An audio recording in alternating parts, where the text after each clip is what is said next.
Hello everyone, welcome back to my channel. Love contract का next episode लेकर आई हूँ। प्लीज़ चैनल को सब्सक्राइब करना, लाइक करना और कमेंट करके बताना ये एफएफ कैसा लग रहा है। पिछले एपिसोड में हमने देखा था विंग अपने फैमिली से मिला और मिल के वो फिर से एक बार उन सारी यादों में खो गया था जिनमें बस दुख है। बट वांग जी ने उसे संभाला, उसे हिम्मत दिया और उसे कहा कि उसे मजबूत होना होगा, उसे डटकर खड़े रहना होगा। और वांग जी तो है ही उसका साथ देने के लिए। और वहीं विंग के फैमिली मेम्बर्स, वो तो अपने ही ख्यालों में डूबे हुए थे, खिचड़ी पका रहे थे। अब हम आगे देखते हैं। हमें सीधा नेक्स्ट मॉर्निंग दिखाया जाता है। आज संडे है, वांग जी ऑफिस नहीं गया है। ऑब्वियसली वो उसका खुद का ऑफिस है, तो उसके लिए वांग जी के लिए संडे मायने नहीं रखता, वो संडे को भी काम करता है। बट विंग जब से उसके लाइफ में आया है तब से उसने डिसाइड किया है कि नहीं, संडे को नहीं काम करेगा वो। संडे सिर्फ विंग के लिए होगा। फिर भी काम उसका पीछा थोड़ी नहीं छोड़ेगा। बट फिर भी वांग जी कोशिश करता है कि संडे को वो एकदम ही फ्री रहे। सुबह का 10 बज चुका था। वांग जी और विंग दोनों ही अब जाके उठे थे। हालांकि वांग जी 5 बजे ही उठ गया था, नींद उसका 5 बजे ही खुल गया था। लेकिन विंग उसे इतने कंफर्टेबली एकदम जकड़ के सो रहा था कि वांग जी का मन ही नहीं किया कि वो विंग को अपने से अलग करे और वो उठे। इसलिए वांग जी विंग के साथ ही लेटा था। अभी वांग जी और विंग दोनों ही उठ गए थे। वांग जी जो विंग को अपने बाहों में भरे बस विंग का वो सोता हुआ फेस देख रहा था। उसने अपने आंखों को खोल लिया था विंग ने, बट उसका फेस ना बहुत फ्लफी सा हो गया था, बहुत क्यूट दिख रहा था। तो वांग जी बस देखे जा रहा था विंग का फेस। विंग जिसके आंखों में अभी भी नींद था, लेकिन फिर भी उसने अपने आंखों को ज़बरदस्ती खोला और वांग जी की तरफ देखा। वांग जी जो उसे घूरे जा रहा था, जिसे देखकर विंग थोड़ा सा लो वॉइस में, मतलब उसका नींद भरा जो आवाज़ है ना, उससे वांग जी से पूछता है कि क्या हुआ, क्या मेरे फेस में कुछ लगा हुआ है। वांग जी ने तुरंत अपना सर नामे हिलाया और कहा नहीं। ये कहते हुए वांग जी विंग के पास आया, एकदम अपना फेस विंग के करीब लेकर आया और विंग के नोज़ से अपना नोज़ रब करते हुए कहा, मेरा बनी बहुत क्यूट दिख रहा है, मैं खुद को कंट्रोल नहीं कर पा रहा हूँ उसे देखने से। ये कहते हुए वांग जी विंग के लिप्स पर एक छोटा सा किस करता है। इसके रिएक्शन में विंग झटके से वांग जी से अलग हो गया, उसका पूरा चेहरा लाल हो गया था। वांग जी विंग का रिएक्शन देखकर खुद को स्माइल करने से रोक नहीं पाया। उसे सच में बहुत मज़ा आता है, वो बहुत ज़्यादा सेटिस्फेक्शन फील करता है विंग को ऐसे शर्माते हुए देखकर। खैर, वांग जी और कुछ कहता नहीं है, वो उठता है और सीधा वॉशरूम के अंदर चला जाता है। वॉशरूम का डोर जैसे ही वांग जी ने लॉक किया ना अंदर से, वैसे ही विंग एक गहरा सा ब्रेथ लेता है। उसने अब तक अपने सांसों को रोक कर रखा था। विंग के लिए ये सब उतना आसान नहीं है। वांग जी और विंग जब पहली बार इंटीमेट हुए थे तब विंग नशे में था, और उसके बाद पहले पहले जब वांग जी विंग के करीब आता था तब विंग को बिल्कुल भी अच्छा नहीं लगता था। बट धीरे धीरे उसका फीलिंग्स चेंज हुआ। वो दोनों अब करीब है, बहुत ज़्यादा करीब है, लेकिन अभी तक वो दोनों दोबारा इंटीमेट नहीं हुए हैं। और अभी जब उन दोनों के बीच फीलिंग्स चेंज हो रहा है, वांग जी जो अपने फीलिंग्स को बेझिझक विंग के सामने दिखा रहा है, और साथ में विंग खुद भी वांग जी के लिए कमज़ोर फील करता है और विंग ये बात एक्सेप्ट भी करता है वांग जी के सामने। शायद यही वजह है कि वांग जी के छोटे छोटे एक्शन से या फिर टच से विंग एक अलग ही दुनिया में पहुंच जाता है। साथ ही में एक मोटा सा शर्म का पर्दा विंग अपने ऊपर ओढ़ लेता है बार बार जब भी वांग जी विंग के करीब आता है। और पता नहीं क्यों विंग को ऐसा महसूस भी होता है कि वांग जी को अच्छा लगता है। जब जब विंग शर्माता है वांग जी के किए गए एक्शन से, वो एकदम शर्म से लाल पीला हो जाता है, तब तब वांग जी और भी ज़्यादा सेटिस्फेक्शन फील करता है, ये विंग फील कर पाता है। हालांकि ये सच भी है, वांग जी और विंग एकदम न्यू न्यू प्यार में पड़े कपल की तरह रिएक्ट करते हैं। दोनों एक दूसरे को थोड़ा बहुत टच करते हैं, फील करते हैं, लेकिन एकदम बहुत ज़्यादा क्लोज नहीं होते हैं। अभी भी थोड़ा वक्त है दोनों को एक साथ आने में, और वांग जी खुद विंग को समय देना चाहता है। इस बार जब वो विंग को पाएगा तो पूरे होशो हवास में पाएगा। विंग खुशी खुशी उसे खुद को सौंप देगा। वांग जी यही सब सोचकर ही तो विंग से दूर दूर रह रहा है। खैर वांग जी के फ्रेश होने के बाद विंग खुद भी फ्रेश होके आ गया था। अब वो दोनों नीचे आ गए। अभी 11:15 बज रहे थे। वांग जी और विंग ब्रेकफास्ट टेबल पर बैठे हुए थे। उनके सामने ब्रेकफास्ट सर्व किया गया। विंग जो एकदम बेफिक्र होकर ब्रेकफास्ट कर रहा था, वांग जी चुपचाप विंग को ब्रेकफास्ट करते हुए देख रहा था। वो खुद भी खा रहा था धीरे धीरे और विंग को भी कुछ ना कुछ खिलाया जा रहा था। विंग खुद भी खा रहा था। तभी मेन गेट से गार्ड का कॉल आया। एक गार्ड जिसने कॉल किया था, उस गार्ड ने पूछा, क्या यंग मास्टर ने किसी को बुलाया है? कोई आया है यहाँ पर जो यंग मास्टर का दोस्त है। वो कह रहे हैं कि वो यंग मास्टर से मिलना चाहते हैं और यंग मास्टर ने ही उन्हें बुलाया है। बटलर फैंग ने कॉल रिसीव किया था तो उन्होंने उस गार्ड का सारा कुछ सुना, जो कुछ भी उस गार्ड ने बोला वो सुना और फिर वो विंग के पास चले गए थे पूछने के लिए। विंग जहाँ पर वांग जी का एक बाजू पकड़ के उस पर एकदम अपना सर टिका के बैठकर एप्पल खा रहा था। बस एप्पल ही बचा था जिसे वो फिनिश करना नहीं चाहता, बट वांग जी वहीं पर बैठा हुआ था, उसे खाना ही पड़ रहा था। ज़बरदस्ती वो एप्पल को खा रहा था और अजीबोगरीब मुंह बना रहा था। वांग जी जो ध्यान से विंग को खाते हुए देख रहा था। बटलर फैंग आराम से विंग के पास जाते हैं और बहुत ही पोलाइटली पूछते हैं, यंग मास्टर, क्या आज घर में कोई गेस्ट आने वाला था आपका? विंग पहले तो हैरानी से बटलर फैंग की तरफ देखता है और फिर वो उछल कर खड़ा हो जाता है। वो कहता है, ओ गॉड, मैं भूल गया, वो मेरा फ्रेंड है, क्या वो आया है? बटलर फैंग अपना सर हाँ में हिलाते हुए कहते हैं, हाँ यंग मास्टर, वो आ गए हैं, हम उन्हें अभी लेकर आते हैं। यह कहते हुए बटलर फैंग वहाँ से चले गए। विंग जो बहुत ज़्यादा परेशान हो गया था, उसका मुंह एकदम उतर गया था। वांग जी ने विंग के सर को सहलाते हुए पूछा, क्या हुआ, उदास क्यों हो? तुम्हारा फ्रेंड आया है, तुम्हें तो खुश होना चाहिए। विंग एक उदासी भरे टोन में कहता है, मैं भूल गया कैसे, मुझे भूलना नहीं चाहिए था। वो तो शुक्र है कि निये होएसांग ने खुद कहा था कि वो अकेला ही आ जाएगा, मुझे उसे लेने नहीं जाना पड़ेगा, वरना अगर मैं आज नहीं जाता तो वो ज़रूर दुखी हो जाता, क्योंकि वो पहले ही यहाँ पर नहीं आना चाहता था, मैंने ही ज़बरदस्ती किया। मैं इतना भुलाकर कैसे हो सकता हूँ? कल शायद उन सारी बातों के चक्कर में मेरे दिमाग से निकल गया कि निये होएसांग आने वाला था। विंग परेशान हो गया। वांग जी ने विंग के गालों को सहलाया और बोला, डोंट वरी, गलती होता है सबसे, तुम उससे सॉरी बोल देना, ठीक है? विंग ने तुरंत अपना सर हाँ में हिलाया और फिर विंग जल्दी से उठ गया वहाँ से और सीधा दौड़ गया दरवाजे की तरफ। वांग जी ने विंग को जाते हुए देखा और एक छोटा सा स्माइल पास किया। यहाँ पर वांग जी ने ही निये होएसांग को ले आया है, मतलब उसने अपने गार्ड को बोला था कि निये होएसांग को पिक कर ले, क्योंकि विंग का मूड कुछ खास अच्छा नहीं है। वांग जी समझ रहा था, विंग दिखा नहीं रहा था, बट उसका मूड ख़राब था। अगर निये होएसांग आएगा तो वो थोड़ा सा लाइट फील करेगा। दोस्तों से अक्सर हम बात करके थोड़ा हल्का फील करते हैं, इसीलिए वांग जी खुद निये होएसांग को लाने का सारा इंतज़ाम कर रहा था। विंग भूल चुका था और अगर विंग निये होएसांग को कॉल नहीं करता ना तो निये होएसांग नहीं आता, मतलब निये होएसांग आज आता ही नहीं। विंग तो भूल चुका था निये होएसांग के बारे में। वांग जी को इन सारी चीज़ों के बारे में उसके गार्ड से पता चला था जो विंग के साथ रहते हैं। विंग के हर एक काम का खबर वांग जी को हो जाता है। विंग किससे क्या बात करता है, कैसे बात करता है, सब कुछ वांग जी को पता है। निये होएसांग जो बहुत घबराया हुआ था, एक गार्ड उसे गेट के सामने खड़ा करके चला गया। उस गार्ड ने ही यहाँ पर उसे लाया है। निये होएसांग ने पूछा भी क्या उस गार्ड को विंग ने भेजा है, लेकिन उस गार्ड ने कुछ भी नहीं कहा। और फिर गेट के सामने इतना सारा सिक्योरिटी गार्ड और उनके हाथों में गन देखकर तो निये होएसांग का हवा टाइट हो गया। वो बस मुश्किल से खुद को संभाले हुए खड़ा था। तभी एक बुजुर्ग इंसान आया बाहर और निये होएसांग को अपने साथ अंदर लेकर गया। वो बुजुर्ग इंसान बटलर फैंग थे जो निये होएसांग को अंदर लेकर जा रहे थे।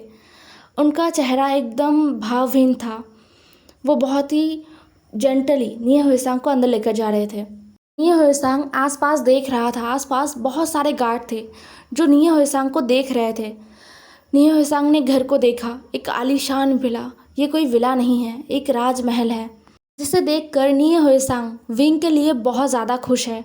वो विंग का सच्चा दोस्त है। सच में उसे कभी भी विंग के खुशी से जलन महसूस नहीं होता।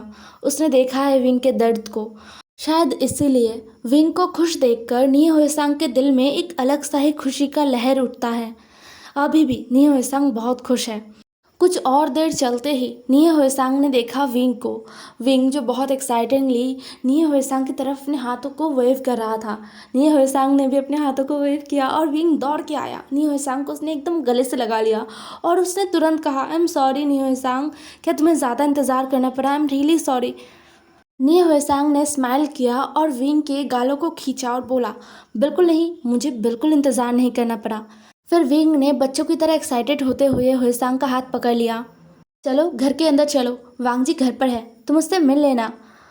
ये जैसे ही विंग ने कहा ना, नी हुएसांग रुक गया। उसका मुंह देखने लायक हो गया था। वो एकदम रोने वाला शक्ल बनाकर विंग को देख रहा था। विंग पहले तो समझ नहीं पाया, लेकिन दूसरे ही पल उसे बहुत ज़्यादा हंसी आया। विंग अपने हंसी को कंट्रोल करते हुए कहता है, हुएसांग कुछ नहीं होगा, वांग जी कोई भालू या शेर थोड़ी है जो तुम्हें खा जाएगा। नी हुएसांग ने कहा, मुझे पता है मिस्टर लान, वांग जी भालू नहीं है और ना ही शेर है और ना ही वो मुझे खाएंगे, लेकिन फिर भी मैं बहुत नर्वस हूँ। विंग एक काम करते हैं ना, मैं अभी घर चला जाता हूँ, हम दोनों तो मिल लिए, कल कॉलेज में मिलते हैं। मुझे अंदर नहीं जाना, मुझे अजीब लग रहा है और डर भी लग रहा है, मैं नर्वस हूँ। विंग विंग ने हुएसांग का हाथ पकड़ा और उसे खींचते हुए बोला, हुएसांग तुम ऐसे बच्चों की तरह बात करना बंद करो, वो मेरा हस्बैंड है। बाहर वाले जैसे कहते हैं ना, वांग जी ऐसा नहीं है, बिल्कुल भी नहीं है, वो बहुत अच्छा है। ये कहते हुए विंग वांग जी के सामने नी हुएसांग को खींच कर लेकर गया। वांग जी जो अभी सोफे पर बैठा हुआ था एक राजा की तरह, वो अपने हाथों में फ़ोन लेकर कुछ देख रहा था, स्क्रॉल कर रहा था। वांग जी का पूरा ध्यान फ़ोन पर था। विंग वांग जी के सामने नी हुएसांग को लेकर आ गया था। नी हुएसांग जो बहुत बुरी तरीके से डर रहा था, वांग जी के सामने खड़ा रहने में भी उसका हाथ पैर सब कांप रहा था। हालांकि वांग जी अभी तक नज़र उठा के नी हुएसांग को देखा भी नहीं था, उसमें ही नी हुएसांग का हालत ख़राब हो गया। विंग जो एक्साइटमेंट में कहता है, वांग जी देखो हुएसांग आया है। विंग के बातों को सुनकर हुएसांग का पूरा शरीर एकदम ठंडा पड़ गया था। पहले जब जब विंग ने हुएसांग के सामने वांग जी के बारे में बोला है ना, तो उसने वांग जी ही कहा है, लान वांग जी को सिर्फ वांग जी कहा है। तो विंग को लगता था बस शायद विंग हुएसांग के सामने ही ऐसा कुछ बोलता है, बट विंग क्या सच में रियल में लान वांग जी को उसका नाम लेकर पुकारता है? ये सोचते ही हुएसांग ने विंग की तरफ देखा, घूर कर देखा। हुएसांग अभी अपने आप को विंग के मदर और फादर जैसा फील कर पा रहा था। मतलब शायद अभी हुएसांग की जगह विंग की मदर होती तो विंग के कान के नीचे एक चपेट लगा देती और कहती, तुम ऐसे ही अपने हस्बैंड का नाम लेकर कैसे बुला सकते हो। हुएसांग का भी यही मन हो रहा था, विंग है तो उसका बच्चा ना, और वो भी विंग का बच्चा है। मतलब लाइक फ्रेंड्स में जो होता है, विंग कभी कभी मजाक में हुएसांग से कहता है, देखो मैं तुम्हारा डैड हूँ और मॉम भी हूँ, तो तुम्हें मुझसे कुछ छुपाने की ज़रूरत नहीं है और मैं तुम्हें डांट भी सकता हूँ। और यही सेम चीज़ हुएसांग भी विंग से कहता है। तो अभी अचानक से हुएसांग को ये फील बहुत ही रियल सा लग रहा था। खैर वांग जी जो अपने आंखों को उठाकर हुएसांग की तरफ देख रहा था और हुएसांग जो विंग को घूरने में बिजी था। जैसे ही विंग का नज़र हुएसांग के ऊपर गया ना, उसे समझ आ गया कि उसने कुछ गलत किया है, वरना हुएसांग ऐसे घूर क्यों रहा है उसे। विंग ने अपने आंखों से हुएसांग को इशारों में पूछा, क्या हुआ? हुएसांग जो अभी भी विंग को घूरे जा रहा था। वांग जी ने अपना गला साफ किया, जिससे हुएसांग अपने होश में वापस आया और उसने वांग जी की तरफ देखा। तुरंत उसने अपना सर झुकाकर बो किया और बोला, hello mister Lan Wang ji, nice to meet you. Wang ji ने अपना सर हिलाया और हुएसांग को बस हेलो कहा। हुएसांग जिसका हाथ पैर अभी भी कांप रहा था, वो बार बार अपने हाथ पैरों को कांपने से रोक रहा था, लेकिन वो अपने आप को कंट्रोल नहीं कर पा रहा था। वांग जी ने हुएसांग को देखा और उसे समझ आ गया कि हुएसांग अनकंफर्टेबल है उसके सामने। तो वांग जी उठता है और विंग को देखकर कहता है, विंग मैं स्टडी रूम में हूँ, अगर कुछ ज़रूरी हुआ तो मुझे बुला लेना, तब तक तुम दोनों बातें करो। ये कहते हुए वांग जी स्टडी रूम की तरफ चला गया। विंग वांग जी को जाते हुए देखकर हुएसांग को खींचकर बिठाता है सोफे पर और वो हुएसांग के पास बैठ जाता है और पूछता है, क्या हुआ तुम्हें? तब तुम ऐसे गुस्से में मुझे क्यों देख रहे थे? हुएसांग जो विंग की बातों को सुनकर विंग का कान पकड़ लेता है। विंग आह करके चिल्लाता है। विंग के चिल्लाने से ना सारा जो सर्वेंट है वो सब हुएसांग को देख रहे थे, घूर रहे थे लिटरली। किसी को समझ नहीं आ रहा था कि ये कौन आ गया है जो उनके यंग मास्टर को ऐसे पकड़ सकता है। बटलर हान भी घूर रहे थे हुएसांग को। हुएसांग थोड़ा नर्वस हो गया। विंग ने सबको देखा और स्माइल करते हुए कहा, ये मेरा बेस्ट फ्रेंड है, मेरा भाई है, तो आप लोग ज़्यादा चिंता मत कीजिए, हम ऐसे ही हैं। ये कहते हुए विंग हुएसांग को गले लगा लेता है। हुएसांग जो खुद को शांत कर चुका था काफ़ी, अब वो विंग की तरफ देखते हुए क्वेश्चन पूछता है, विंग क्या तुम ऐसे ही मिस्टर लान वांगजी को उनका नाम लेकर पुकारते हो? विंग ये सवाल सुनकर अजीब तरीके से अपना मुंह टेढ़ा करते हुए पूछता है, तो मैं कैसे बुलाऊं? नाम लेकर ही तो बुलाते हैं ना इंसान दूसरे इंसान को। हुएसांग ने अपने सर पर चपत लगाया और बोला, बेवकूफ़ ओमेगा, तुम ऐसे मिस्टर लान वांगजी का नाम पुकारते हो, ये अच्छा थोड़ी सुनाता है। तुम उनके ओमेगा हो तो तुम्हें उन्हें रिस्पेक्ट देना चाहिए ना। विंग ने अपना मुंह बनाया और बोला, कैसे रिस्पेक्ट दूं, और नाम लेने से किसी का डिसरिस्पेक्ट करना होता है क्या? नी हुएसांग ने कहा, नहीं होता, बट तुम दोनों अल्फ़ा और ओमेगा हो, शादी हो गया है तो तुम्हें अब मिस्टर लान वांगजी को थोड़ा प्यार से बुलाना चाहिए ना। विंग ने बस अपने आंखों को सिकोड़ लिया। उसे समझ नहीं आया कि नी हुएसांग क्या बोलना चाहता है। नी हुएसांग को भी समझ आ गया कि विंग को समझ नहीं आया, इसलिए वो थोड़ा विंग के करीब जाता है और धीरे फुसफुसा कर बोलता है, मेरा मतलब तुम दोनों हस्बैंड वाइफ हो तो तुम्हें अपने हस्बैंड को, अपने अल्फ़ा को थोड़ा प्यार से बुलाना चाहिए, like hubby, Honey, darling and. इससे आगे नी हुएसांग कुछ बोलता उससे पहले ही विंग ने नी हुएसांग का मुंह अपने हाथों से दबा दिया और वो मतलब शॉकिंगली नी हुएसांग को देख रहा था। वो एकदम शॉक्ड हो गया था नी हुएसांग की बातों को सुनकर। उसने कहा, हुएसांग चुप करो, क्या सब बोल रहे हो तुम? मैं भला ऐसे ऐसे कैसे बुला सकता हूँ लान वांगजी को? विंग की बातों को सुनकर नी हुएसांग ने अपने आंखों को सिकोड़ लिया और विंग का हाथ अपने मुंह से हटा दिया और बोला, क्यों नहीं बुला सकते? हस्बैंड है वो तुम्हारा, और अल्फाज को ऐसे नाम ज़्यादा पसंद आते हैं, ना कि उनका ओमेगा उन्हें वांगजी वांगजी करता रहे। विंग नी हुएसांग की बातों को सुनकर अपना मुंह खोलकर नी हुएसांग को देख रहा था। नी हुएसांग अपने हाथों को मोड़कर चुपचाप बैठा हुआ था। सारे सर्वेंट जो थोड़ी देर पहले तक नी हुएसांग को अजीब सी नज़रों से देख रहे थे और ज़्यादातर गुस्से से देख रहे थे जब उन्होंने देखा कि नी हुएसांग ने विंग का कान पकड़ा, लेकिन अब नी हुएसांग की बातों को सुनकर वो आहिस्ते से बोल रहे थे, बट फिर भी आसपास जो सर्वेंट थे उन्होंने सुना और बाकी सर्वेंट्स को जाके बता दिया। तो अब वो सारे ना नी हुएसांग को बहुत ही क्यूरियसिटी से देख रहे थे और खुश होकर देख रहे थे। हाँ, कोई तो आया है ना जो उनके यंग मास्टर को इन सारे बातों के बारे में समझा सके। यही सोचकर सब खुश हो रहे थे। बटलर फैंग भी बहुत खुश थे। वो एकदम उनके पास खड़े थे ना, तो उन्होंने सारा कुछ सुना है। वो तो बहुत ज़्यादा खुश हो गए थे। वो सोच रहे थे अगर यंग मास्टर ने उनके फ्रेंड का ये सुझाव मान लिया तो उनका मास्टर लान वांगजी तो खुशी से फूले नहीं समाएंगे। यही सोच रहे थे बटलर फैंग।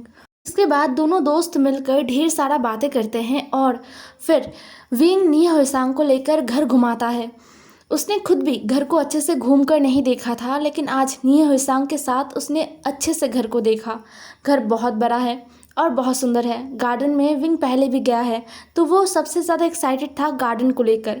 नी हुएसांग को लेकर वो गार्डन के हर एक जगह को दिखा रहा था। गार्डन के कॉर्नर में एक बहुत सुंदर सा पॉन्ड था जहाँ पर बहुत सुंदर सुंदर मछलियाँ था, जिसे देखकर नी हुएसांग ने कहा, ओ गॉड, यहाँ पर फिशिंग किया जा सकता है क्या? नी हुएसांग की बातों को सुनकर विंग ने अपना मुंह फुलाते हुए बोला, हुएसांग तुम इतने प्यारे प्यारे फिशेस को खाने के बारे में सोच रहे हो क्या? हुएसांग ने कहा, हाँ, इसमें बुरा क्या है, और वैसे भी मुझे पता है किसी दिन तुम्हारा मूड स्विंग होगा और तुम खुद ही इन्हें पकड़ लोगे। विंग ने अपना मुंह बनाया और बोला, बिल्कुल नहीं, ऐसा नहीं होगा। ये बहुत प्यारे हैं, मैं इन्हें नहीं पकड़ूंगा, ये ऐसे ही रहेंगे। ऐसे ही दोनों दोस्त बहुत सारा बातें करते हैं और घूमते हैं। फिर नी हुएसांग विंग और वांगजी के साथ लंच करता है और फिर शाम के टाइम वो घर जाता है। वांग जी का एक गार्ड नी होएसांग को घर छोड़कर आता है। विंग बहुत खुश है। उसका दिल जो कल से थोड़ा सा खराब था, अभी एकदम ही वो ठीक हो गया था। उसे अब बहुत ज़्यादा अच्छा लाइट महसूस हो रहा था नी होएसांग के साथ इतना टाइम स्पेंड करने के बाद। सच में नी होएसांग के पास जादू है। शायद हर एक उस दोस्त के पास जादू है जो सच्चे दिल से दोस्ती निभाते हैं और अपने दोस्त के खुशी में और गम में उसका साथ देते हैं।